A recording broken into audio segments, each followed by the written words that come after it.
Елдің батысына Қарасудан қауіп төнді. Топан су көрші елден 12 текше метр биіктікпен келе жатыр дегенді естідік. Естіген бетте Орал қаласына жеттік.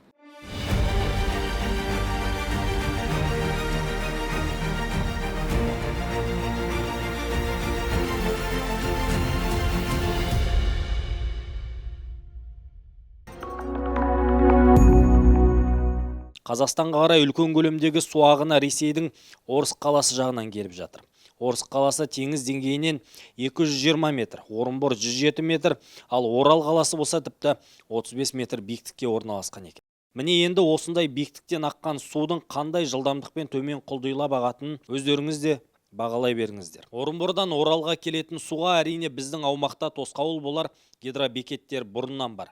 Су қазір сол бекетке келіп жеткен деген ақпар бар. 84 елді мекенге қауіп төніп тұр. 84 елді мекенде Жайық өзенінің бойында орналасқан.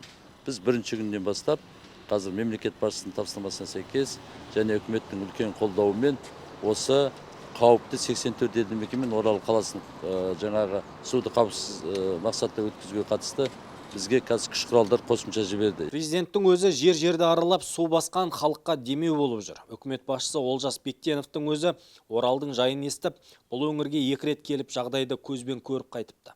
Мамандардың айтуынша алғашқы толқынға төтеп бердік. Енді келесі су ағынына да қарсы тұра алатынына сенімді. Судың жаңағы деңгейі өте көтерілген жағдайда, егер де 9-34 метрмен тұрып қалса, ол әрине біз үшін жақсы. Одан да әрі көтерілген жағдайда әрине қалаға да жаңағы аудандарға да қауіпті. Сондықтан біз қазір барлық аудан әкімдері осы жерде менің тапсырмама сәйкес менің орынбасарларым тиісті жұмыстарды атқаруда, біз дамбыларды әрі көтере береміз. Жайық қатты тасып жатыр. Судың алғашқы екпіні қала маңындағы саяжай үйлерін шайып кетіпті. Жалғыз үйім суға кетіп қалды, тек шатырым тұр. Қазіргі уақытта баратын жерім жоқ. Үкіметтен көмек сұраймыз, бізге қандай көмек береді екен? Үй сұраймыз ғой. Үй сұраймыз. 2011 жылы болған нәрсе болды. Осы жерде тапет еткен, не неткен жоқ, берген жоқ ол кезде. Үйді берген жоқ, тапет еткен. Мен артында тұрған халықтың баспаналардың барлығы Қарасудың астында қалған. Топан су келген кезде құжаттарын алып үлгергені бар, үлгермей қалғаны бар. Барлығы өздерінше кезек құрып, тізім шығарып жатыр. Бұл жердегі басты талаптары, тілектері ең бастысы адам шығыны болмаса екен дейді. Одан кейін тірнектеп еңбекпен жиған малдары, дүние мүліктерінің барлығы ең бастысы баспанасы қайтарылса деген үмітте.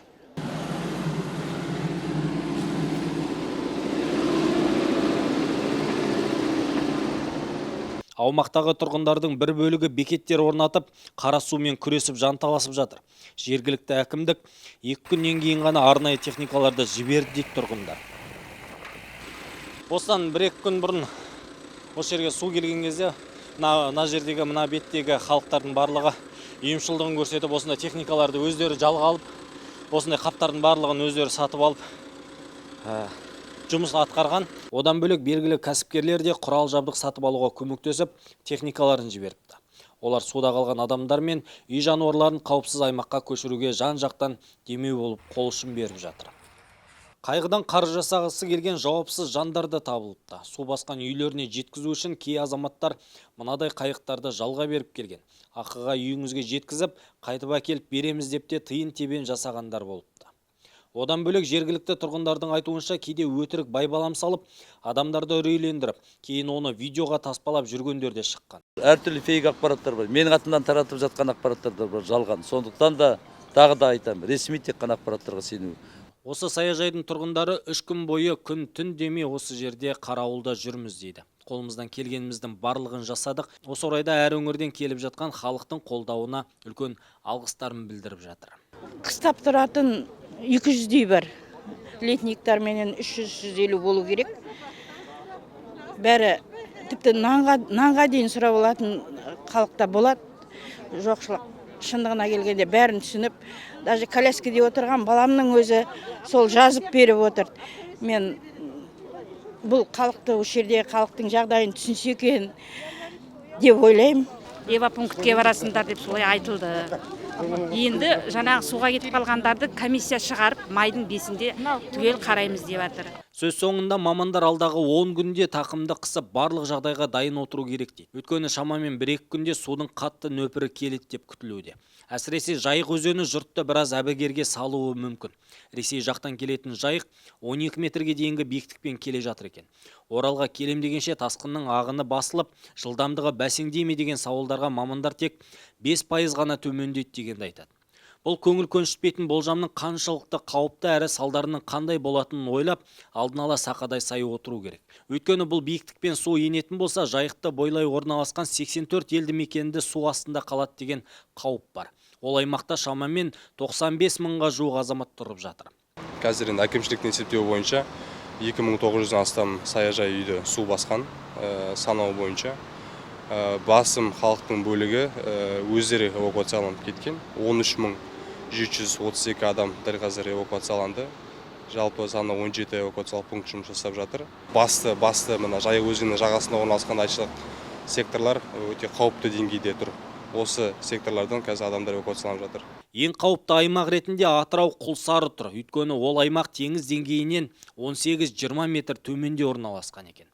Осы жақтан ағып шыққан су сол өңірлер арқылы өтеді. Неде болса бәрі жақсы болатынына сенейік. Еңісте орналасқан Оралға қауіп көп болып тұр.